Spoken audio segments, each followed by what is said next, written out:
ఇప్పుడు లేట్ చేయకుండా ఫటాఫట్ ఒక్కొక్క ఐటెంలో మన చికెన్ పీసెస్ని అయితే వేస్తూ వెళ్ళిపోదాం. ఫస్ట్ ఐటమ్ వచ్చేసి ప్యూర్ డ్రింకింగ్ వాటర్.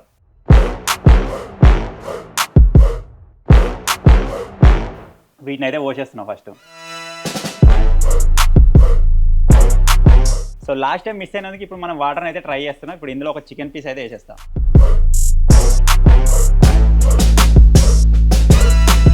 సో ఇప్పుడు దీన్ని లాస్ట్ టైం లాగానే సేమ్ అల్యూమినియం ఫాయిల్ తోటి అయితే ప్యాక్ చేసేస్తున్నా.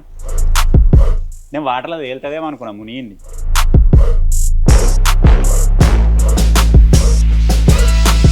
కూర అన్నా ఇది వాటర్ అని ఏర్పడుతుంది, కానీ ఏర్పడ్డా కానీ నువ్వేం చేస్తావంటే దీనికి ఒక వాటర్ అని చెప్పేసి ఇట్లా స్టిక్కర్ రాసి అతికేయి. రాత్తున్నా. సో చికెన్ పీస్ మీరు చూడొచ్చు, మనం ఇంత ముందుకు కూల్ డ్రింక్స్ ట్రై చేసినప్పుడు సోడాలు వేసినాం కదా, అప్పుడు సోడాలో క్లియర్గా కనబడి ఉండే. సేమ్ అదేవిధంగా మనకు వాటర్లో కూడా క్రిస్టల్ క్లియర్గా కనబడుతుంది. ఇదో భూతద్దంతో చూస్తున్నట్టు కనబడుతుంది, జూమ్ అయ్యి.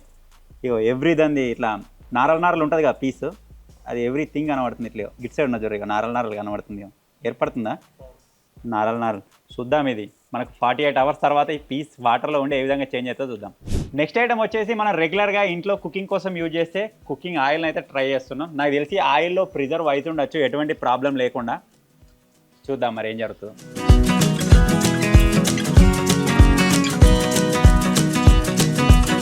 ఓకే, ఆయిల్ అయితే పోసేసిన. ఆయిల్ కొద్దిగా అన్నిటికంటే కొద్దిగా డిఫరెంట్. ఇప్పటి వరకు మనం వాడిన కూల్ డ్రింక్స్ కావచ్చు, అదేవిధంగా ఈరోజు మనం వాడబోయే కళ్ళు, మిల్క్, వాటర్ ఇవన్నీ మనకు ఒక రకంగా ఉంటాయి. ఆయిల్ ఒక్కటి కొద్దిగా జిగురు ఉంటుంది కదా.